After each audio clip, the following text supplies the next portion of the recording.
नमस्कार, स्वागत है आपका हमारे चैनल यूपी न्यूज़ लाइव पर। चलिए शुरू करते हैं आज की ताज़ा बुलेटिन।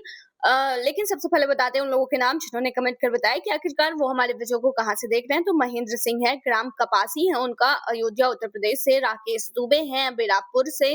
संतोष कुमार है, कासमगंज उत्तर प्रदेश से। डॉक्टर ब्रजेश उपाध्याय हैं, मथुरा उत्तर प्रदेश से। अली अहमद है, सिदोकी राठ उत्तर प्रदेश से। अगर आप भी चाहते हैं कि आपका भी नाम फीचर हो हमारे चैनल पर, तो आपको ज्यादा कुछ करना नहीं है, आपको जाना है कमेंट सेक्शन में, वहां पर लिखना है अपना नाम, साथ ही में वहां पर लिखना है कि आप कहाँ से हमारी वीडियो को देख रहे हैं। अगर आप हमारे साथ व्हाट्सएप पे भी जुड़ना चाहते हैं तो बता दें, हमारा व्हाट्सएप लिंक आपको कमेंट सेक्शन में मिल जाएगा, जरूर जुड़िए, वहां पर सबसे पहले यूपी की खबरें मिल जाती हैं।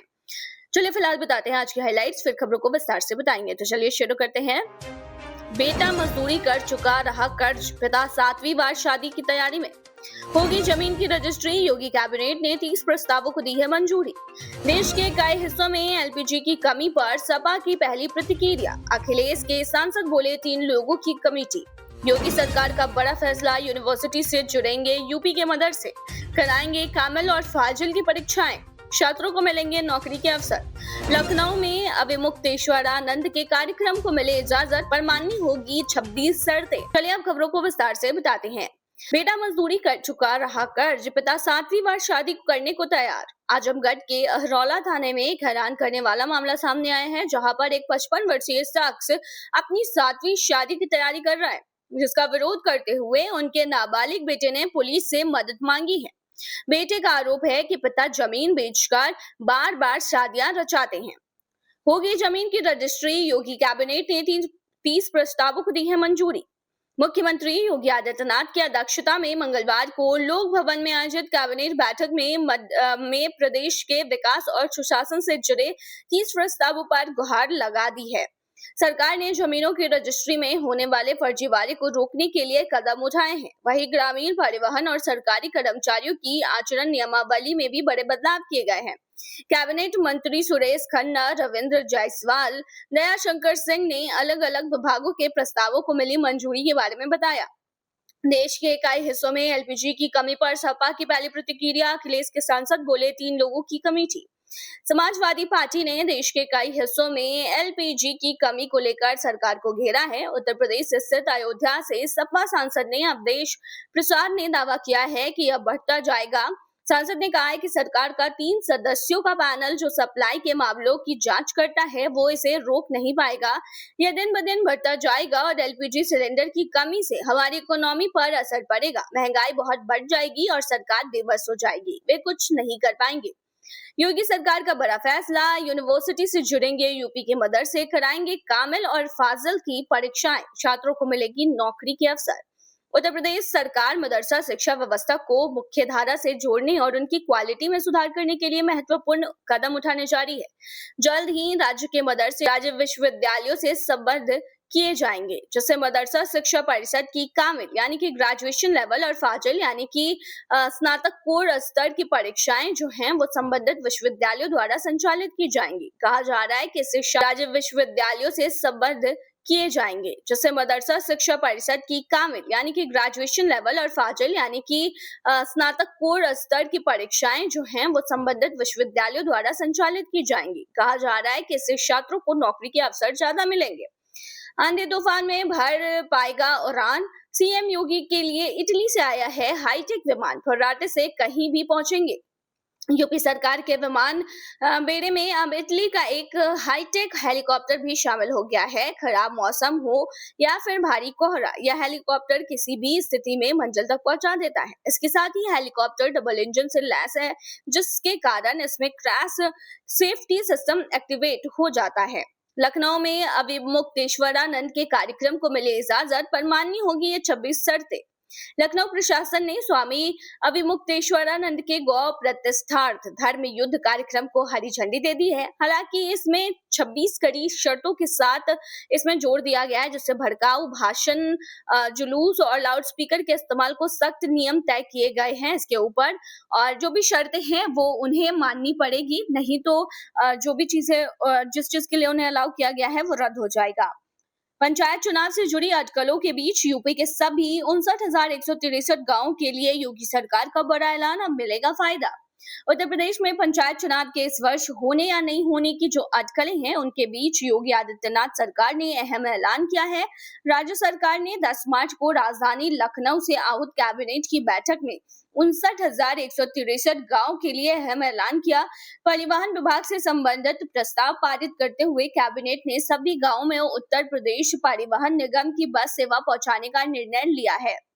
यूपी के मदरसों में बड़े बदलाव, अब यूनिवर्सिटीज देगी डिग्री, 53 साल पुराने एक्ट में होगा संशोधन। उत्तर प्रदेश सरकार जल्द ही मदरसों को राज्य विश्वविद्यालयों से संबद्ध करने की तैयारी में है। इसके तहत मदरसा शिक्षा परिषद की कामिल और फाजिल कक्षाओं की परीक्षाएं संबंधित विश्वविद्यालयों द्वारा कराई जाएंगी। इस व्यवस्था को लागू करने के लिए सरकार उत्तर प्रदेश राज्य विश्वविद्यालय अधिनियम 1973 में संशोधन कराने जारी है। संशोधन लागू होने के बाद महाविद्यालयों की तरह मदरसों को भी उसी जिले में स्थित विश्वविद्यालय से संबद्धता दी जाएगी। उत्तर प्रदेश में फरवरी में जीएसटी राजस्व में उछाल, कुल कमाई 355 करोड़ रुपए बढ़ी। जीएसटी दरों में कटौती से पिछले कुछ महीनों से इस मद में अपेक्षाकृत कम आय के बाद फरवरी में जीएसटी से सरकार की कमाई में फिर रफ्तार देखने को मिली है। इस वर्ष फरवरी में पिछले वर्ष के मुकाबले सरकार को 355 करोड़ रुपए अधिक राजस्व केवल जीएसटी से मिला है।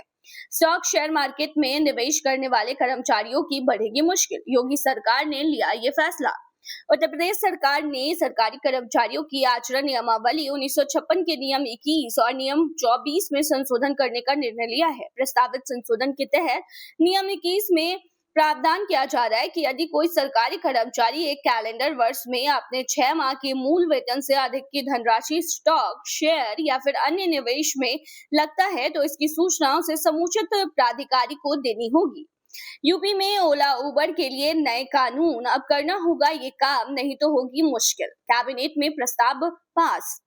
उत्तर प्रदेश सरकार की कैबिनेट बैठक में कुल 30 प्रस्तावों को मंजूरी दी गई, जिसमें मोटर व्हीकल एक्ट 1988 की धारा 93 में संशोधन को भी मंजूरी दी गई है। इसके तहत ओला और उबर जैसी कंपनियों को अब उत्तर प्रदेश में रजिस्ट्रेशन कराना होगा और ये रजिस्ट्रेशन 5 वर्ष के लिए मान्य रहेगा। साथ ही भारत सरकार के एक्ट में किए गए संशोधन को भी अपनाया जाएगा। यूपी में पीएम आवास योजना के लिए योगी सरकार का अहम निर्णय, ईडब्ल्यूएस और एलआईजी श्रेणी वालों की बल्ले बल्ले। प्रधानमंत्री आवास योजना शहरी 2.0 के तहत भागीदारी में किफायती आवास और किफायती किराया आवास घटकों के क्रियान्वयन के लिए उत्तर प्रदेश सरकार नई नीति जारी करने जा रही है। भारत सरकार की ओर से जारी दिशा निर्देशों के अनुरूप प्रदेश में इन दोनों घटकों के संचालन के लिए 2026 की नीति प्रस्तावित की गई है। योगी सरकार में वित्त मंत्री सुरेश खन्ना ने बताया कि योजना के तहत आर्थिक रूप से कमजोर वर्ग और निम्न आय वर्ग के लिए आवास निर्माण की सीमा में बदलाव किया गया है। एलपीजी की कमी पर कैराना सांसद इकरा हसन का बड़ा बयान, कहा हमें यह भी नहीं पता। ईरान और अमेरिका युद्ध के बीच देश के कुछ हिस्सों में एलपीजी और एलएनजी की कमी की शिकायतों के बीच उत्तर प्रदेश स्थित कैराना लोकसभा निर्वाचन क्षेत्र से सांसद इकरा हसन ने केंद्र सरकार पर तीखा हमला बोला है। इकरा के अलावा गाजीपुर लोकसभा क्षेत्र में समाजवादी पार्टी के सांसद अफजल अंसारी ने भी कहा है कि लोग इस सरकार के फैसले से परेशान हो चुके हैं। यूपीएससी 2025 में बाराबंकी का जलवा, जिले के 3 होनहारों ने लहराया सफलता का परचम। संघ लोक सेवा आयोग यानी कि यूपीएससी ने 6 मार्च 2026 को सिविल सेवा परीक्षा सीएससी 2025 का अंतिम परिणाम घोषित कर दिया है। इस बार उत्तर प्रदेश के बाराबंकी जिले के लिए यह परिणाम बेहद गर्व और खुशी का अवसर लेकर आया है। जिले के 3 होनहार युवाओं ने इस प्रतिष्ठित परीक्षा में सफलता हासिल कर न केवल अपने परिवार बल्कि पूरे जिले का नाम रोशन किया है। तो ये थी यूपी की आज की ताजा बुलेटिन। बने रहिए ऐसी तमाम खबरों के लिए हमारे चैनल पर।